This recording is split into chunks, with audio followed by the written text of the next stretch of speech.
Welcome back to another episode of Mastering Retail, brought to you from Flywheel Digital. Mastering Retail is a masterclass series covering everything you need to know about the world of e-commerce. This episode is part of our season covering e-commerce in Asia, and it's another two-parter, but covering Southeast Asia this time. So make sure to listen to part 2, which you will find next in the feed. I'm your host for the series, Emma Irwin, and in this episode covering Southeast Asia, we'll learn about the market anatomy of e-commerce in Southeast Asia, as this is a new geographic region that we haven't touched on yet, and we'll cover the market trends that need to be understood in order to succeed on Southeast Asia's key marketplaces, Lazada and Shopee, such as characteristics of the different countries' internet penetration, mobile apps, payment, delivery, social commerce, and more. And then we'll get more technical in part 2. To kick us off, let's meet our guest for this episode from our brand Intrepid. I'm Jasper, CEO of Intrepid.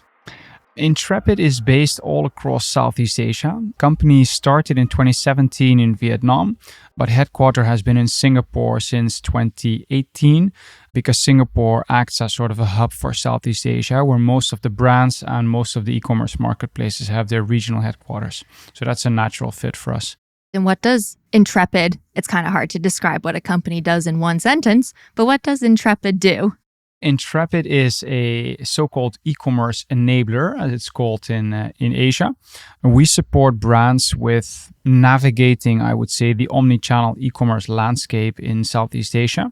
We do that across 3 businesses: e-commerce, marketing, and tech. Basically, that means we can run a brand's e-commerce across marketplaces, across their brand.com, across social commerce, anything from strategy to execution to marketing to all the data and insight and analytics that they need to be successful. Perfect. For every guest on this podcast, we usually ask where or what the last thing they purchased from Amazon is. But I'm actually going to take a step backwards and ask you, where do you most often shop online where you live? Oh, that's a very political question. Oh, no. No, I think it depends. Different platforms have different strengths. So it's a mix of Lazada and Shopee for general online purchases. If you have more specific niche hobbies, then you'll probably find that the assortment on a marketplace like Amazon is more suitable. So it's really a mix. So Amazon does exist in Southeast Asia. In Singapore. In Singapore. Okay, what is the last thing that you purchased from Amazon? A remote-controlled boat for my son's birthday. Aw. Did he like it? Yeah. Well, actually, it's going to be delivered on Friday. His birthday is Saturday, Gotcha. So I'll let you know. That's funny. I remember, like in school for projects, we would have like a plastic bottle and you would cut out the top and then put some like clay in it to see if you could make it float to learn how boats float. And now we should have had remote controlled boats. Would have saved us a lot of crafting. Okay. One last thing before we really get into it is I'm going to ask the question now, but we'll come back to it at the end. Mm-hmm. It is just something on your digital wish list, which means that it lives in a cart. You just won't actually purchase it, but we'll come back to it at the end if that sounds good. All right. Ooh, good question. Yes. The first thing Amber said, which was really funny, she was like, well, I always have hundreds of things in all my carts. How do I pick one? Okay, I'll check my cart as we speak and see what's there. Perfect. All right, let's really dig in here. We've covered everything China so far, but let's start out with understanding what the market anatomy looks like for e-commerce in APAC, and then specifically Southeast Asia. And what are even the marketplaces that exist? I think in general, it's probably good to dissect APAC or Asia a bit in different clusters. China has a very distinct landscape. Then you have Japan, where Amazon and Rakuten are the largest platforms.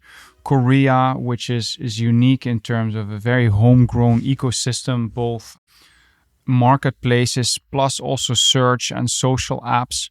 Australia and New Zealand, where Amazon and eBay are the largest platforms, so much more like the West.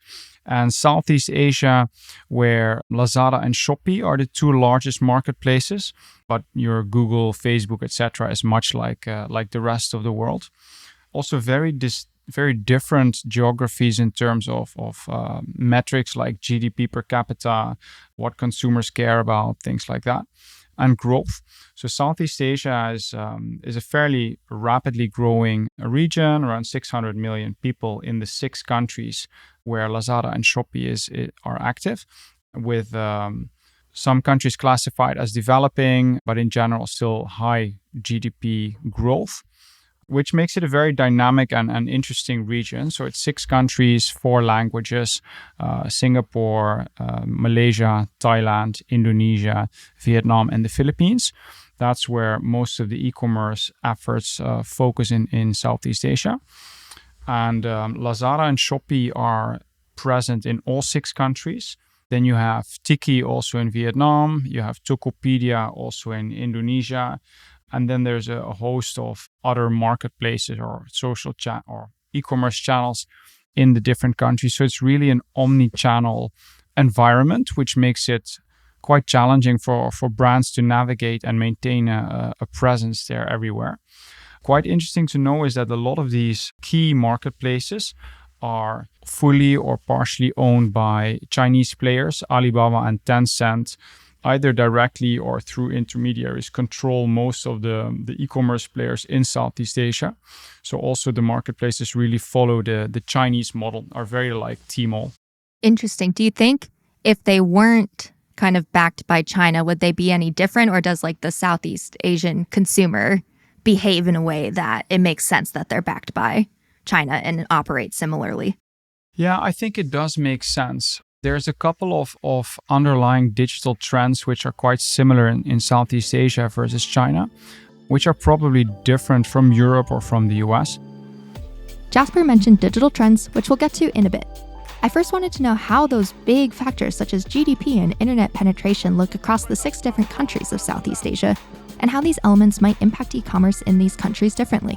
I think Singapore is by far the wealthiest country with the highest GDP per capita, followed by, so Singapore is around $50,000 per year per capita. Then I think Malaysia is second, usually in the 10 to 15K a year range.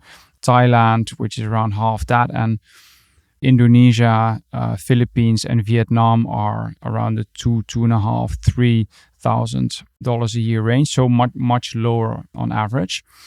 I think some of the things this drives is the assortment that you see happening on marketplaces in Southeast Asia, where the low price points are in super high demand. That means that there's a lot of Chinese sellers, a lot of cross-border sales happening into the region, and the branded goods section of the marketplace, which is a separate part of the app called Mall, Lazada Mall, Laz Mall, or Shopee Mall, is smaller. And obviously in countries with a higher disposable income, there's more demand for branded goods. Luxury goods still in its infancy. It has taken quite a bit of time for the population to embrace, to trust also online shopping as a channel where you can buy premium products. And I think you still see some challenges with that trust because of the anatomy of the marketplaces, where it's not like Amazon where you have one buy box, but there are many sellers that sell the same product or similar products, and they all have their separate listing. So this makes battling fakes also more challenging, and that ultimately leads to what consumers are comfortable to buy. In general, the consumers are quite similar across all countries. It's quite interesting. The origin stories of Lazada and Shopee are very different. So Lazada started focusing very much on urban consumers. Electronics was a big category in the early days. And when Shopee started, they chose exactly the opposite approach. They burst onto the scene with an offering of mostly beauty, fashion products, targeting younger female buyers, low price points, and very much targeting the rural demographics, so subsidizing shipping to make it very affordable and attractive for them to purchase on Shopee. But over time, let's say Shopee is now aggressively trying to court the male electronics buyers, and Lazada is looking to expand their female categories. So there's a big convergence happening on that front. Jasper just mentioned something really interesting in there. Well, a lot of interesting things. Did you catch what he said about the buy box? competition for the end sale on these marketplaces doesn't happen on the PDP, rather within search results or product grids, because all of the different sellers will have their own listings. This, of course, also happens in the West, but challengers usually want to be bidding for the buy box on a brand's main listing over here. Next, continuing our discussion on consumer behavior and trends in Southeast Asia, I asked about payments and delivery speeds, which are two of the most important elements to the shopping experience on Amazon in the West. So payment methods has been a rapid evolution, I would say, but coming from far. So if you look at the adoption of, or penetration, I should say, of credit cards and bank accounts, that's quite lagging in most countries in Southeast Asia with lower GDP per capita. Credit card penetrations around low single digit or low double digit percent, bank account penetration of 40% maybe. So there was a lot of friction in the early days of e-commerce in the payment area, which was solved by cash on delivery. That's a payment option that is very, very popular across Southeast Asia, especially in the early days, where you order online and you actually pay cash on to the courier as he delivers the product to your house, which removes the trust barrier of consumers of, hey, if I pay money, will I get the actual product, right? Because it's a fair transfer of value and an exchange at the same time. However, it does lead to high operational costs and it does lead to higher cancellation rates. So I think what we've seen lately is that e-wallets have really risen and displaced, I would say, cash on delivery as the largest percentage share of payments online. So people are still able, even without a bank account, to put money on an e-wallet, and that's become really popular. On the delivery front, it really differs per country. Singapore is the smallest country, so should by all rights, and the most wealthy, the most developed, so should be the quickest. However, that's not the case. It's really, so I think if you look at Southeast Asia in terms of geography, it's super diverse. Singapore is a country of I'll do it in miles, of 40 by 25 miles in terms of distance. So it's like a big city in the US. And then you have Indonesia, which has over 10,000 islands spanning an enormous distance. So logistical challenges in delivering e-commerce parcels are also significant in larger countries. I think Vietnam is noteworthy for being pioneering in delivery speed. In Vietnam, there are so many motorcycle delivery drivers or riders, like in Indonesia you have Gojek, but this is really a very popular mode of both transportation and logistics. And that enables them to offer a 2-hour delivery in the 3 major cities in Vietnam. So that's quite remarkable. That's no one else in Southeast Asia can hit that, I would say. And that's very popular. One of the leading marketplaces in Vietnam, Tiki, over a quarter of their total orders were for these 2-hour, it was called Tiki Now delivery. So that's really something that the consumers loved. Interesting. I'm still thinking about Singapore being that small of a area. It's a city-state with 5.5 million people. Yeah, that's crazy. We've got one more area to cover in this Southeast Asia overview episode before we dig into the e-commerce specifics. So we know that Asia has been a first mover and leader when it comes to social commerce. And it's been confirmed so far that social commerce is a super important element of commerce in China. But how has social commerce developed in Southeast Asia? Oh, it's difficult to capture in one or to summarize in one quick snapshot. There are some country-specific apps. You have Line in Thailand, you have Zalo in Vietnam, Viber is popular in the Philippines. Those are all WhatsApp equivalents.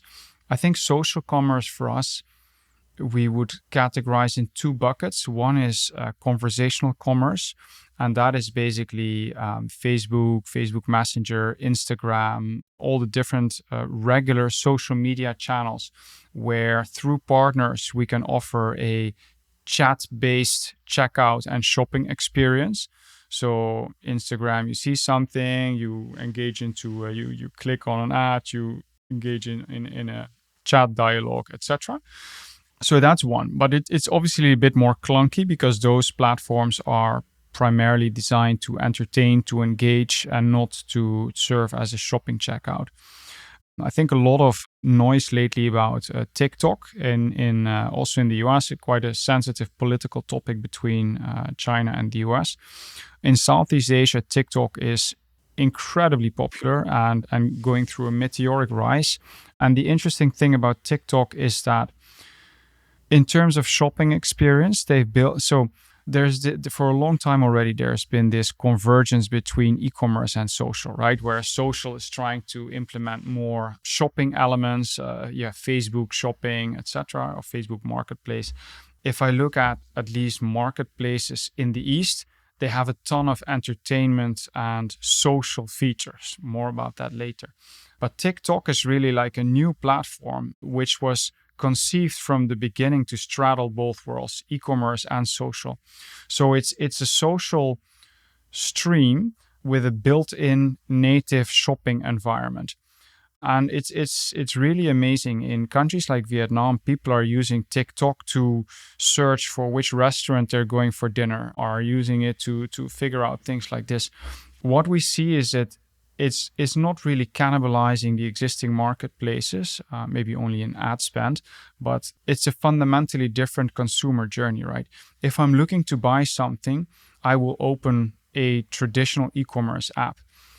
But on TikTok, if I'm browsing, I'm scrolling, I'm engaging with the content, and there, I see something I really like. Oh, that's a brilliant product. I really like that. Oh, it's such a nice influencer, such an engaging live stream. Okay, click, buy, checkout, go. So that's something that has in some countries we see TikTok. It's not for all categories. It's obviously quite popular in beauty, fashion, home and living, a few areas. Smartphones as well, doing very, very well. And we see in some countries that TikTok already rivals one of the top two largest marketplaces in the more traditional sense of the word. So also, the marketplaces tried to push live streaming as an engagement channel early on. Did not really take off, but we think that TikTok is really the channel where live streaming will find mainstream adoption in Southeast Asia. It's also hugely popular in China, obviously.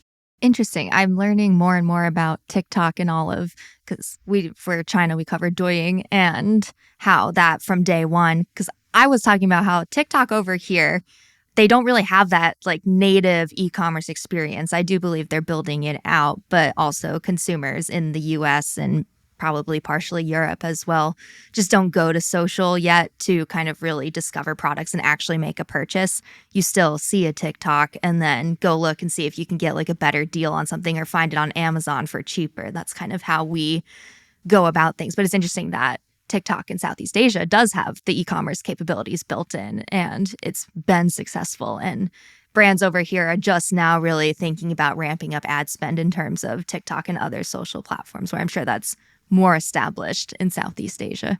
Yeah, I think draw the parallel with TV home shopping of old, right? Where you zap past, you see a product, it gets demonstrated, it triggers your curiosity or your desire, and you decide to buy there and then. It's very much that consumer journey. And this wraps up part 1 of our e-commerce in APAC Masterclass covering Southeast Asia. We've covered the market anatomy of e-commerce in Southeast Asia, the market trends that need to be understood in order to succeed on the key marketplaces, and the major economic and social factors impacting e-commerce. Head over to part 2, where we go deep into the differences of e-commerce elements between the East and the West, and where we'll of course end with Jasper's takeaways for brands looking to succeed in Southeast Asia and what's on his digital wish list. I've been your host, Emma Irwin, and this episode was produced by Klaus Cancel with sound design by Ines Satenji. Thank you to Jasper Knoben for his help in teaching us about Southeast Asia, and be sure to not only check out part 2 of this topic, but also every other episode in our APAC series, as well as every episode of Mastering Retail ever. See you next time.